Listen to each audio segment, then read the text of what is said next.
Hi, hello, and welcome to Explainwallah, an exclusive section run by LearnStroke IAS classes by Arjun, and I am Arjun R Shankar.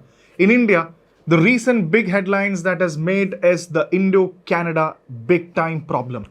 And everybody has once again talked about the Khalistani forces and the Khalistani Tiger Force KTF and the murder of Hardeep Singh Nijjar. Everybody is once again talking about all these issues and what is the Canada's concern? What is the Indian concern and how is the world responding to this crisis and what is the Five Eyes Alliance and what is going to be the future of India-Canada diplomacy? Let's find all the answers in this Explainwallah.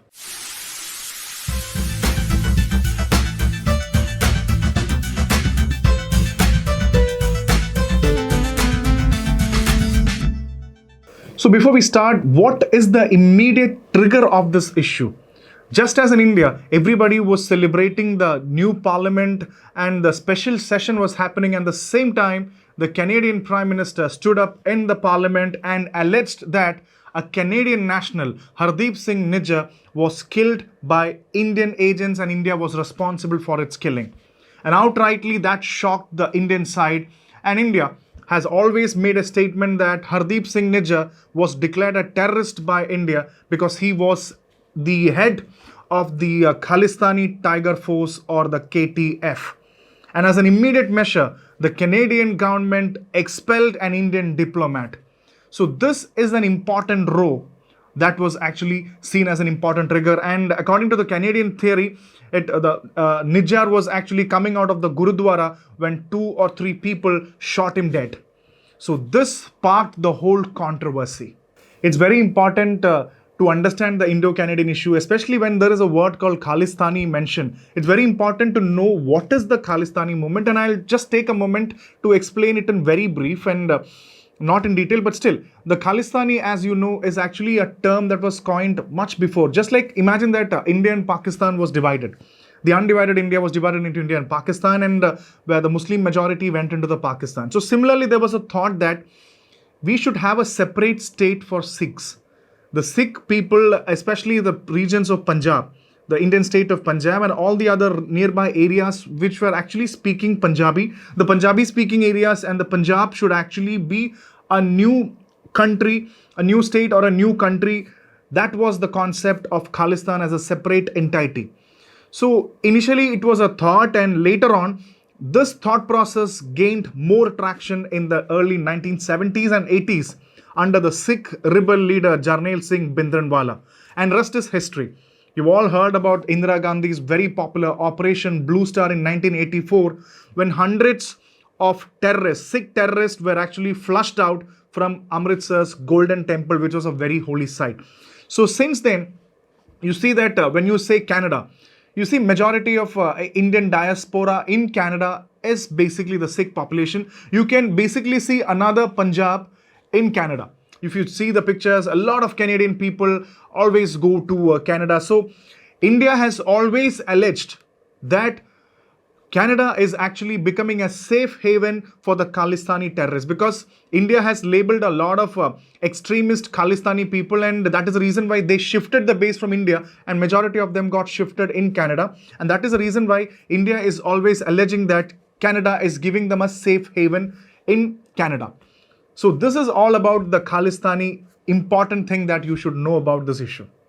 G20 summit, where India was actually making a big diplomatic victory and creating a lot of collaborations around the world with different countries. The small friction between Indo and Canada relations was also seen in this summit. And let's take the Indian side and the Canadian side separately. Let's take the Canadian concerns, and the Canada has made that point very clearly that even the National Security Advisor of Canada very blatantly said that India is trying to interfere in the activities of Canada. Let's make it more clear as that they very specifically said that India is also one among the countries, among other countries, they are trying to interfere in the national politics and elections of Canada. So this was one big time allegations that Canada has already alleged India. And in the sidelines of G20, you can also see that how Justin Trudeau very strategically skipped an important banquet hosted by the President of India, Draupadi Murmu, which clearly shows that the friction was slowly brewing up. And let's take the Indian side.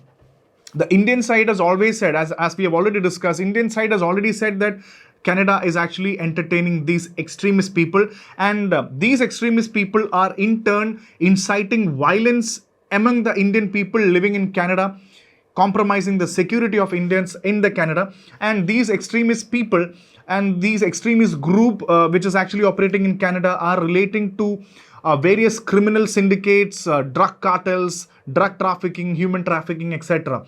So this is the Indian side which alleges Canada. And we have already heard about how Canada is alleging India. So in the G20 sideline, this was clearly noticed. And now what is the Indian stand, the strong Indian stand after the Canada's important allegations? What did India actually do in this regard? India reacted very strongly. The Minister of External Affairs clearly condemned each and everything that Canada said. And one of the important things is that just like Canada expelled an Indian diplomat, India also expelled the Canadian diplomats and asked them for further clarification. And India suspended many visas, many Canadian visas, and denied many of the Canadian applications worldwide also. And this is a big time concern.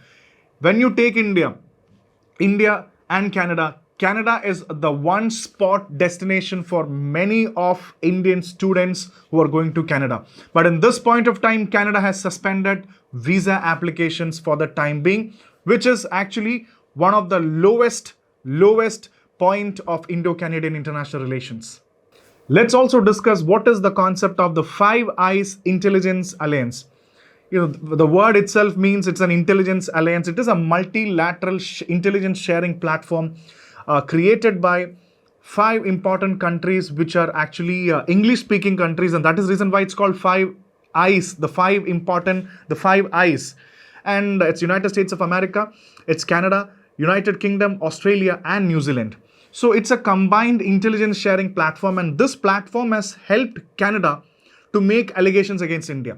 It is this intelligence agency which is actually working on the surveillance management system and the signals intelligence. It's very clearly said that the Khalistani Nijar's killing was actually done by the Indian extremists, was the intelligence provided by this Five Eyes intelligence agency. A lot of intelligence networks is actually used. The data given by this it's actually used everywhere among these countries. And what is the genesis of this actually? It was during the Cold War time when US and UK came into an alliance, and during the Cold War time, the intelligence network was very much used to counter the Soviet Russia. So this is the important concept of Five Eyes intelligence. The next important aspect that we should be considering is the worsening international relationship between India and Canada. So let's analyze the few important fallouts that has happened. So what are the important fallouts? And before the fallouts, let's discuss a brief history about this Indo-Canadian issue. And as you know, the big time issue is Khalistan. Since the early 1970s, the only big time issue in Canada is the Khalistani issue. And in the early 1970s, you should know that in Canada, even the Khalistani issue was supported by countries like United States of America and even the UK. And that was the reason why you will see that since 1973 to 2015, no Indian Prime Minister has ever visited Canada. Nobody has ever visited Canada except in 2010 when the then Prime Minister of India, Dr. Manmohan Singh, visited Canada for a G20 meeting. Other than that, nobody has ever visited that. So everything is actually relating to the same issue. And in 1982, India made an official request to the Canadian government to release and extradite Talvinder Singh Parmar. But what happened is Canada refused. And in 1985, few years after the request, Talvinder Singh Parmar was responsible for bombing the Air India flight from Mumbai to Toronto, killing more than 320 plus people.